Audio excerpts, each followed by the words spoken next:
성경을 하나님의 책, 하나님의 계시라고 합니다.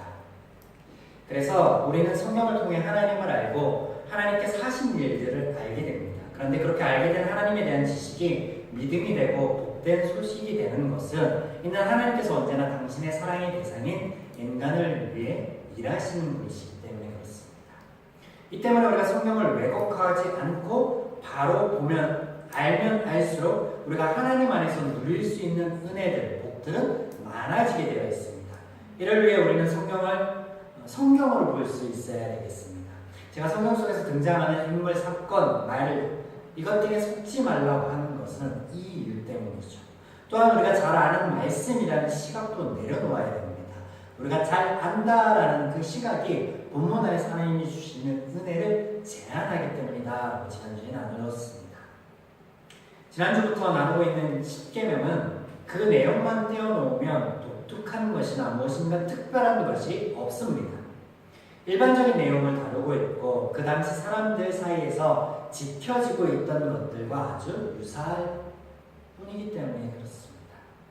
그러나 이것을 지금 하나님께서 말씀하신다, 하나님께서 이스라엘에게 말씀하신다, 하나님께서 출애굽기 20장에서 말씀하신다, 이것이 십계명을 특별하게 합니다. 때문에 우리가 십계명을 떼어놓고 사람들에게 말하면 사람들은 하나님 외에 다른 신을 섬기지 말라라는 이 대목 때문에 기독교는 독선적이다라고 합니다. 본문 5절과 6절의 말씀, 나는 질투하는 하나님인즉 나를 미워하는 자는 3, 4대까지 갚고 나를 사랑하는 자, 나의 계명을 지키는 자는 그 은혜를 천대까지 베푼다. 이것을 떼어놓고 이것만 얘기하니까 하나님께서는 우리가 알고 있는 마치 그리스 로마의 신화에 나오는 신들과 별반 다를 것이 없어 보입니다. 인간들의 섬김을 받아야 되는 존재, 인간들의 행위 여하에 따라서 달라지는 신처럼 그렇게 저속하게 보일 뿐입니다. 그런데 실상은 아니다라는 거죠. 십계명의 원리, 이 말씀이 무척 중요합니다. 이것이 인간을 자유하게 합니다. 평안을 누릴 수 있도록 합니다.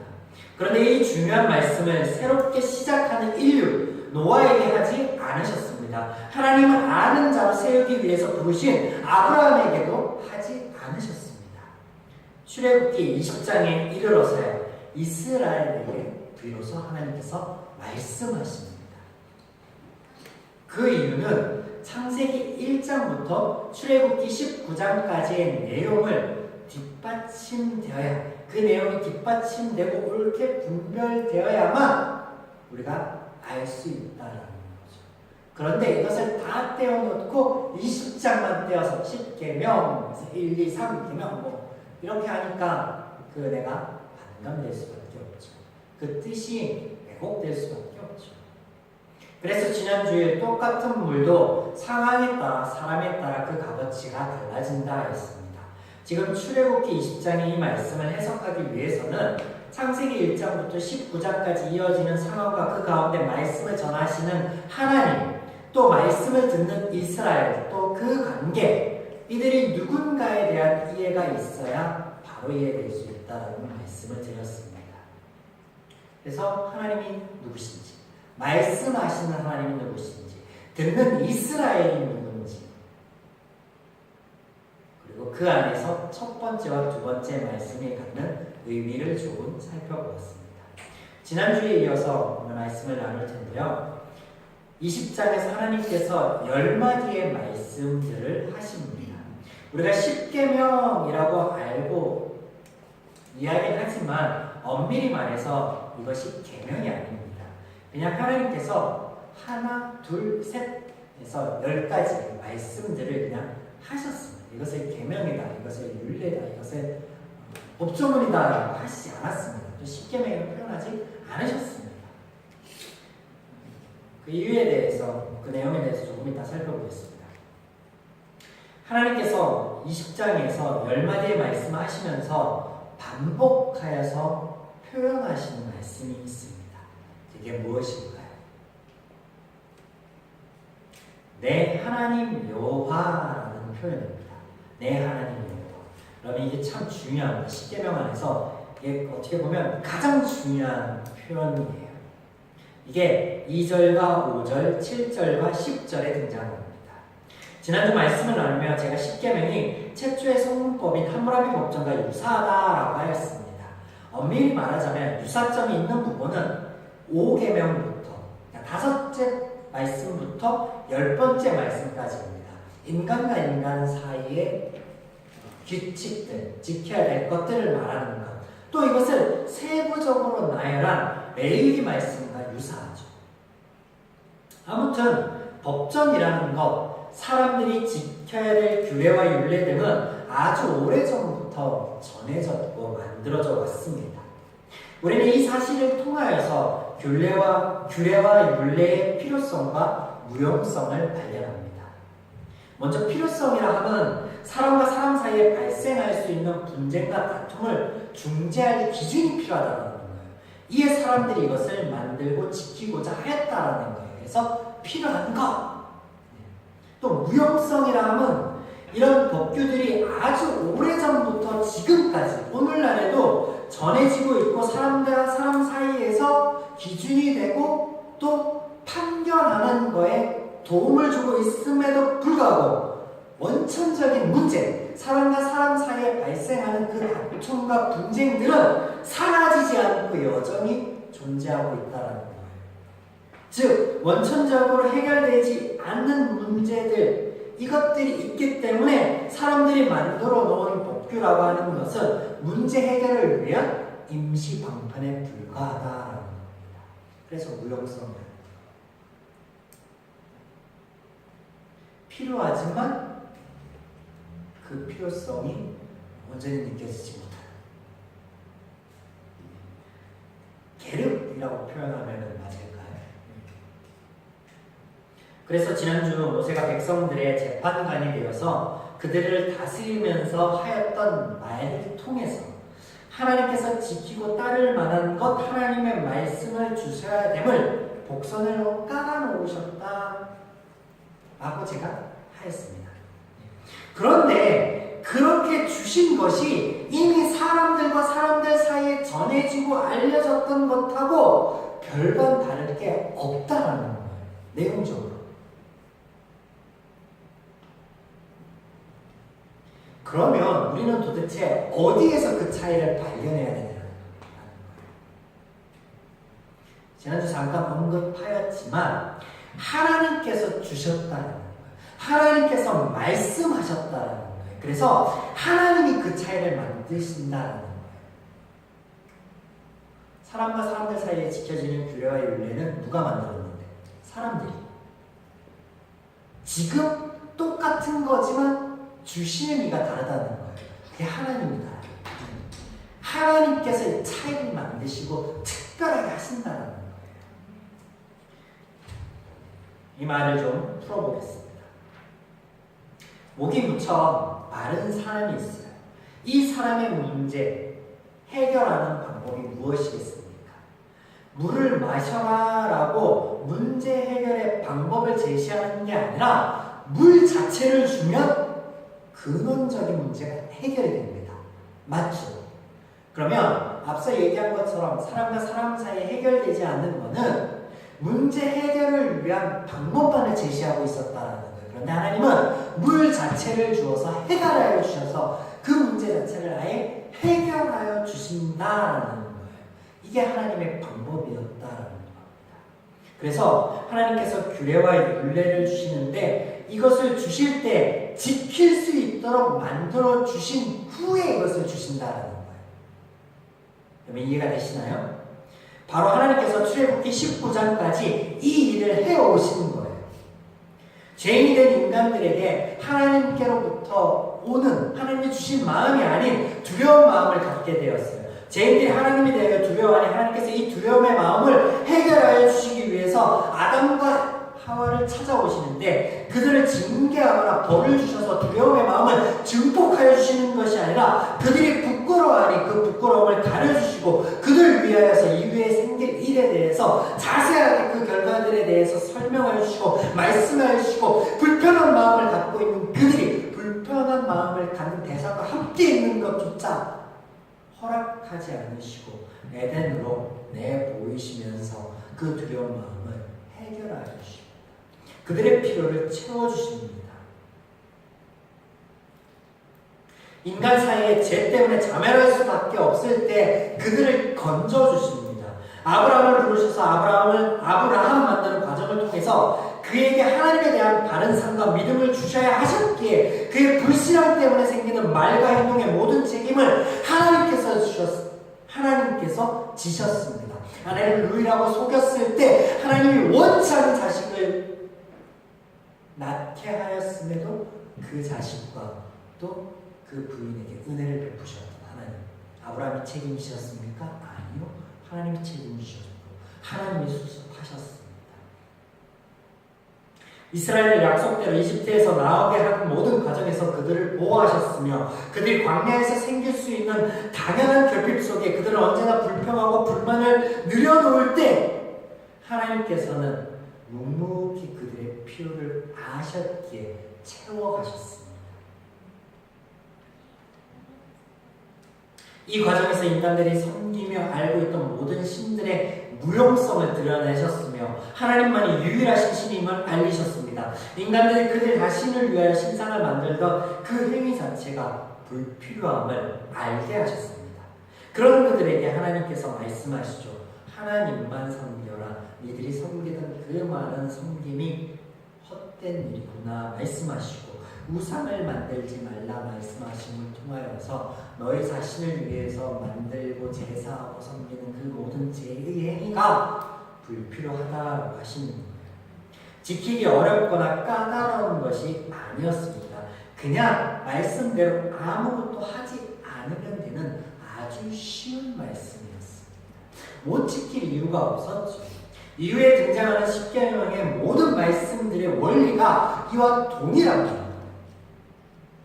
제가 앞서 이것이 계명이 아니라 함은 사람들 사이에 있는 규례와 율례는 꼭 지켜야 됩니다. 안 지키면 안 됩니다. 그래서 지키지 않을 때 그에 합당하다 여겨지는 벌이 등장하는 거예요. 그런데 오늘 하나님의 말씀 출애굽기 20장에 10가지 말씀을 하심에 있어서 이 벌에 대한 부분이 1도 등장하지 않습니다. 그래서 규례와 율례가 법이 아닙니다. 법규가 아닙니다. 그냥 앞서 언급한 것처럼 아무것도 안 하면 됩니다. 여러분, 무언가 하는 게 쉽습니까? 안 하는 게 쉽습니까? 그러면 규칙이 있어서 지키는 게 쉬울 것 같아요. 아무것도 없어서 아무것도 안 하는 게 쉬울 것 같아요.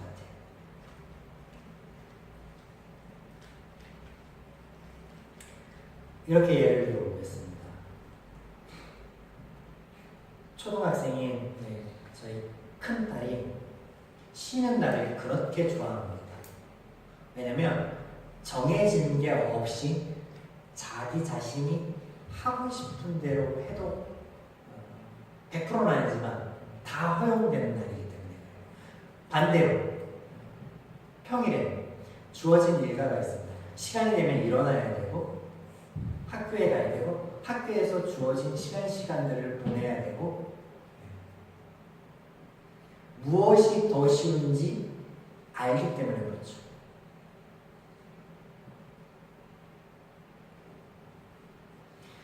아무것도 안 하는 게 참 쉬운데 사람들은 아무것도 안 하는 것을 되게 어렵다고 반대로 생각해요. 그래서 하나님께서 그런 그들에게 그렇게 아무것도 안 할 수 있도록 지금까지 어떻게 하여 주셨다는 거예요? 깨닫게 하여 주셨다는 거예요. 역사하여 주셨다는 거예요. 말씀을 나누며 하나님께서 하신 10마디의 말씀은 그냥 편의상 1계명, 2계명 그렇게 지칭하겠습니다. 계명은 아니지만 1계명, 2계명 이렇게 지칭하겠습니다. 1계명에서 하나님만 섬겨라 하였습니다. 왜? 다른 신이 없기 때문에 이를 하나님께서 출애굽의 모든 여정 가운데 보여주셨습니다.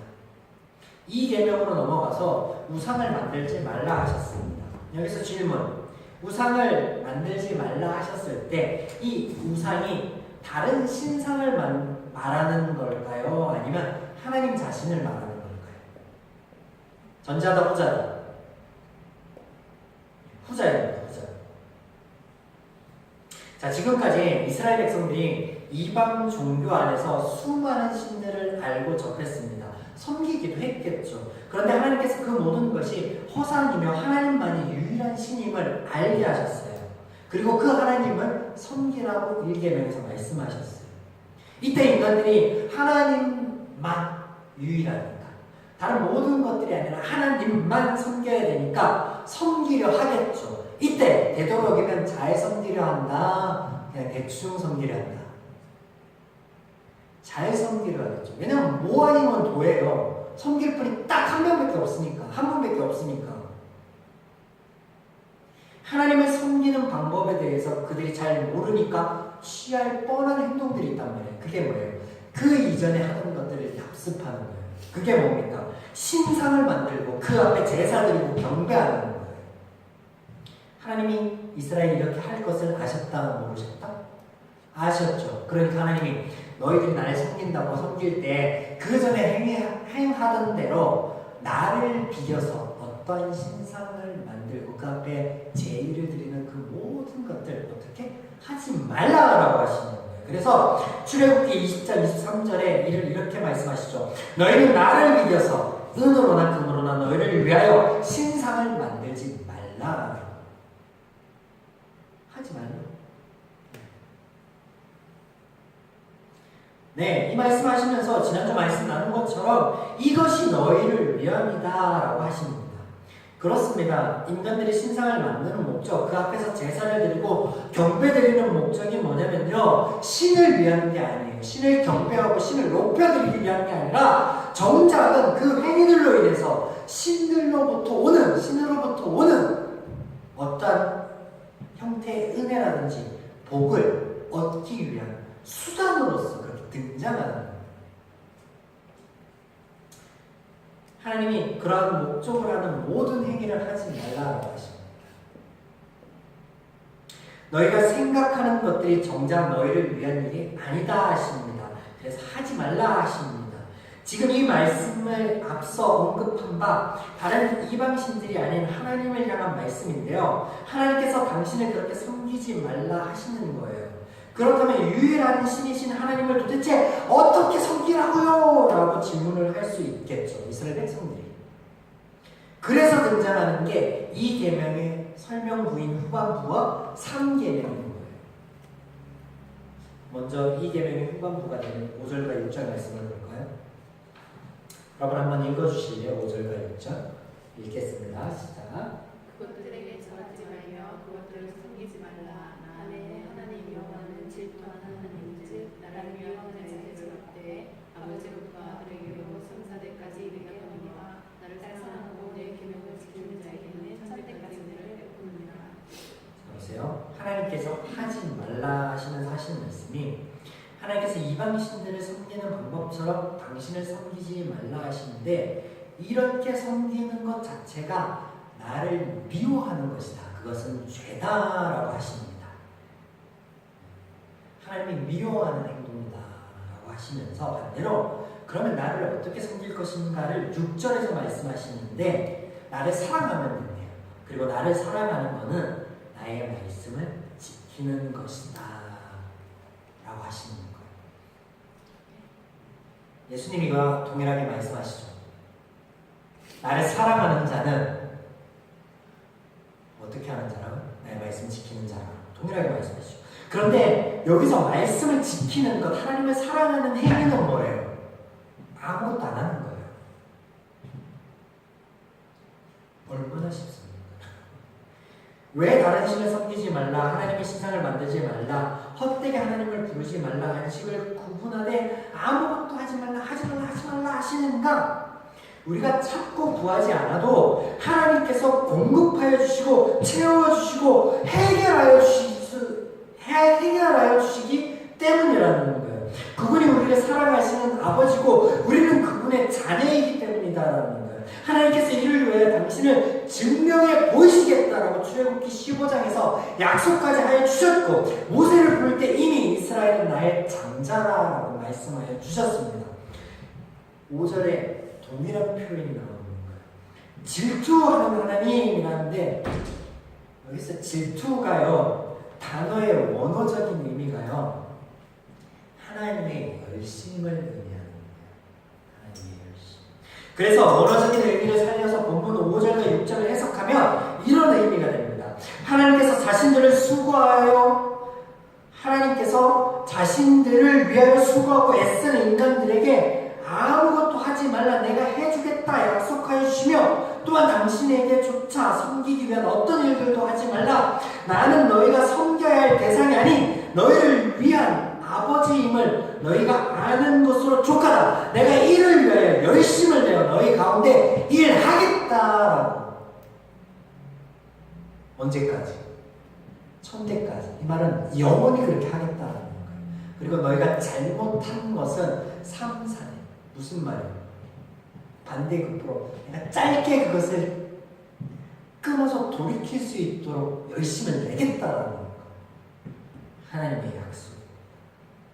내가 그렇게 하겠다라고 하시죠. 지금까지 그렇게 하셨던 것과 동일하게 또한 그렇게 하여 주시겠다라고 하는 약속. 또 3계명 이름을 망령되게 부르지 말라.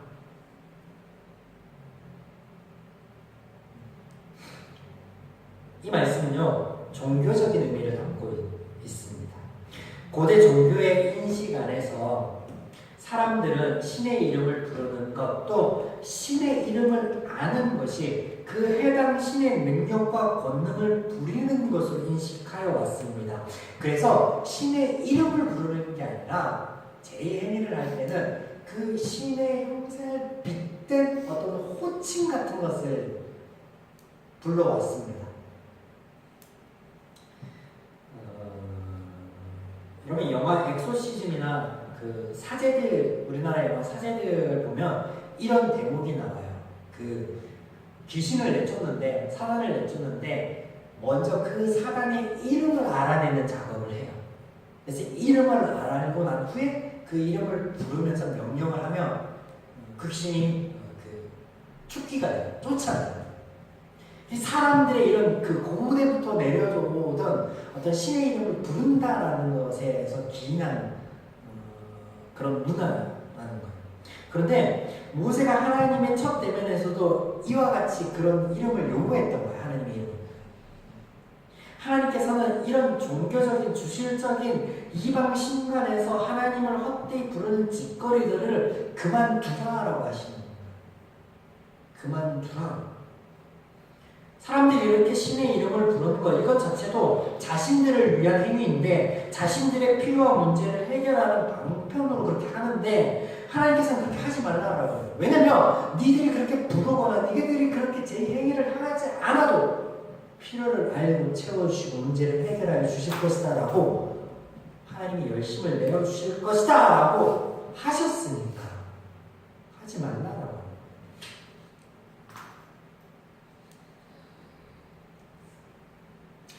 이것을 다시 한번 증명하듯 등장하는 게 사계명이에요. 어떤 걸 증명하냐면 하나님의 열심이라는 대목을 증명하는 부분이 사계명이라는 거예요. 사계명에 등장하는 게 뭔데요, 여러분? 안식일. 이 안식일에 대해서는 우리가 자세하게 나누었습니다. 기억하시나요? 하나님의 안식일? 안식일에 하나님께서 요구하는 것은요, 단 한 가지. 기억하는 것. 그리고 아무것도 하지 않는 거예요. 그 이유가 뭡니까? 안식일에 대해 나눈 개념 안에서 보면 인간이 아무것도 하지 않아도 하나님께서 공급하시고 채워주시고 해결하여 주시기 때문에 하나님께서 일하고 계시기 때문에 인간은 아무것도 하지 않고 하나님께서 일하시는 그 가운데 들어와 평안과 자유함을 누릴 수 있는 것. 여러분 이게 하나님의 안식일이라고 나누었습니다. 그렇죠? 그걸 다시 한번 말씀하시는 거예요. 다시 한번.